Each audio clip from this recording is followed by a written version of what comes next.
Salam dan bahagia Ibu dan Bapak Guru.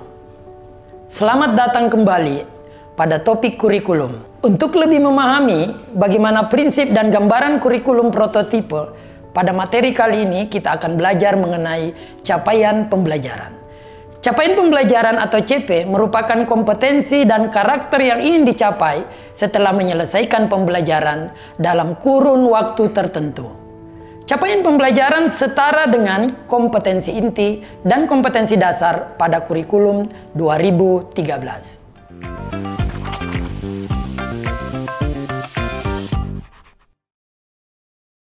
Kurikulum prototipe mengusung konsep merdeka belajar, sehingga capaian pembelajaran pun disusun dengan memperhatikan tahapan-tahapan perkembangan murid sesuai usianya.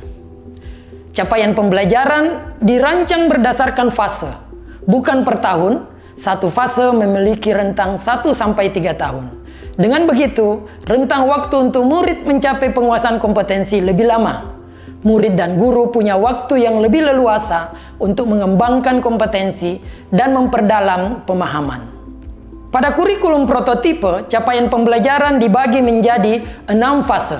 Dimulai dari jenjang SD, fase A untuk kelas 1-2 SD, fase B untuk kelas 3-4 SD, fase C untuk kelas 5-6 SD. Pada jenjang SMP, murid akan berada pada fase D. Jenjang SMA terbagi menjadi 2 fase, yaitu fase E untuk kelas 10 dan fase F untuk kelas 11 dan 12. PAUD menjadi fase pondasi untuk mempersiapkan murid siap memasuki fase A. Capaian pembelajaran setiap fase memuat kompetensi murid yang ingin dicapai di akhir fase tersebut.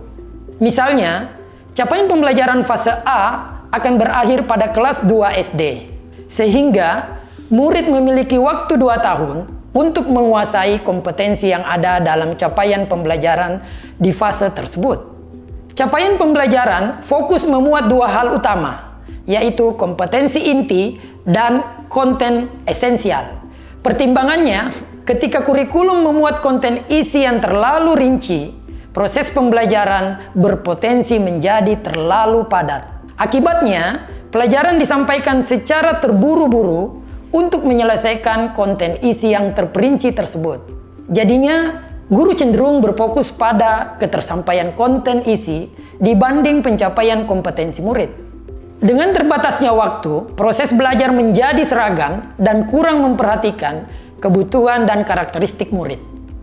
Pembelajaran pun menjadi tidak mendalam dan terkesan mengejar penuntasan konten. Pada kurikulum prototipe, capaian pembelajaran hanya memuat kompetensi inti dan kompetensi esensial dengan tujuan mendorong proses pembelajaran yang mendalam pada murid. Jadi, penyederhanaan ini bukan berarti standar capaian yang ditetapkan menjadi lebih rendah. Dengan mengacu pada kompetensi dan konten esensial, guru memiliki ruang untuk mengembangkan kompetensi setiap anak, walaupun kompetensi awal mereka berbeda-beda. Pembelajaran pun menjadi tidak seragam karena berfokus pada mengembangkan kompetensi, bukan penuntasan konten. Seberapa dalam konten isi yang akan disampaikan dapat disesuaikan dengan kompetensi awal murid. Capaian pembelajaran disusun sesuai tahapan perkembangan murid. Kita ambil contoh, capaian pembelajaran dalam mata pelajaran matematika.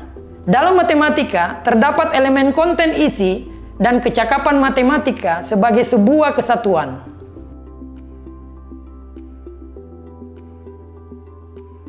Elemen konten isi dan kecakapan inilah yang akan menjadi dasar pengembangan kompetensi pada setiap fase.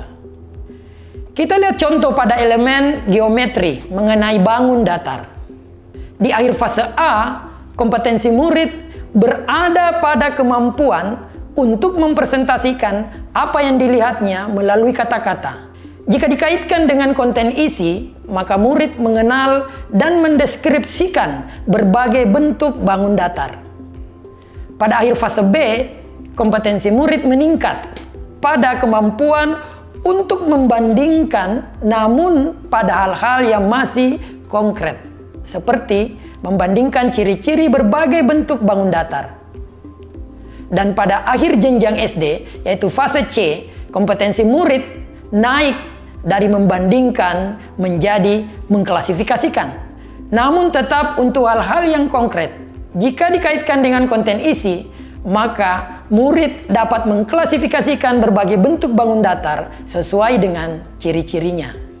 Naik ke jenjang SMP, kompetensi murid pada fase D meningkat ke konsep abstrak dan pembuktian, seperti membuktikan teorema Pythagoras dengan berbagai cara. Di awal jenjang SMA, yaitu fase E, kompetensi murid meningkat ke kemampuan memecahkan persoalan yang abstrak. Jika dikaitkan dengan konten isi, maka murid memiliki kompetensi untuk memecahkan masalah yang berkaitan dengan segitiga siku-siku. Dan di akhir jenjang SMA, yaitu fase F, kompetensi mengarahkan ke tahap penerapan untuk konsep yang abstrak, seperti menerapkan teorema tentang lingkaran. Tahapan pembelajaran ini disesuaikan dengan 4 tahapan perkembangan kognitif anak menurut teori Viase.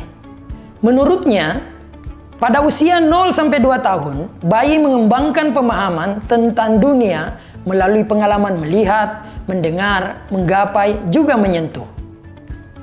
Ketika masuk pada usia 2-7 tahun, anak mulai mempresentasikan dunianya dengan kata dan gambar. Mereka mulai menggunakan bahasa serta gambar, simbol untuk menggambarkan suatu konsep yang konkret.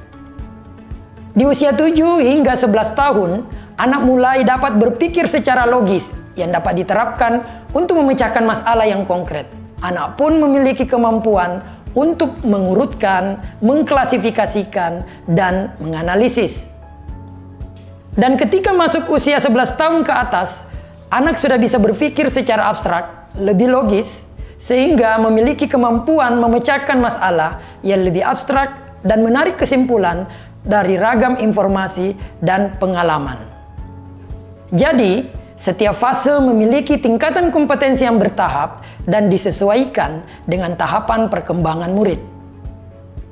Selain menggunakan teori Viase, konsep dasar penyusunan capaian pembelajaran juga menggunakan teori belajar konstruktivisme, yaitu teori yang memandang bahwa belajar merupakan proses membangun pengetahuan baru dan dilakukan sendiri oleh murid.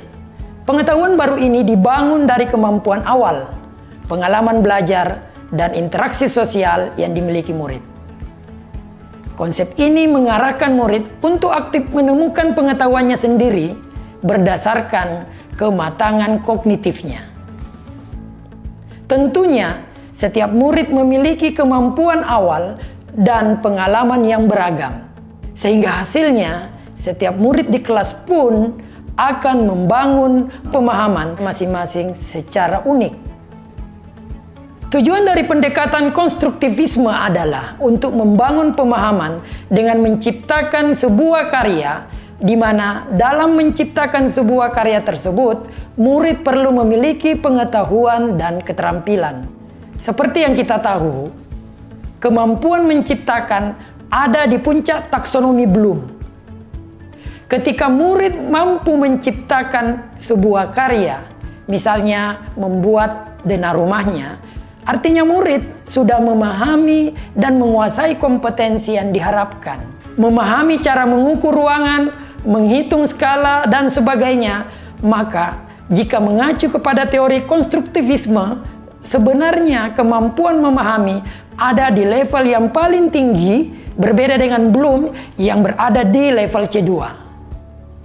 Jadi saat ibu bapak membaca kompetensi dalam capaian pembelajaran, ingat ya, bahwa kompetensi di sini memakai pendekatan konstruktivisme, bukan taksonomi Bloom.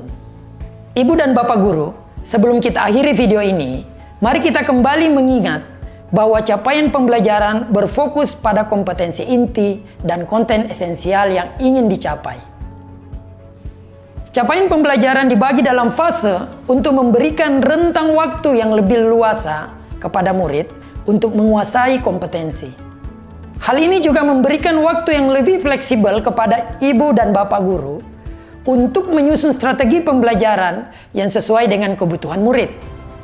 Dengan menggunakan CP sebagai acuan utama, ibu dan bapak guru memiliki ruang yang cukup luas untuk memfasilitasi pembelajaran yang mendalam dan bermakna kepada muridnya.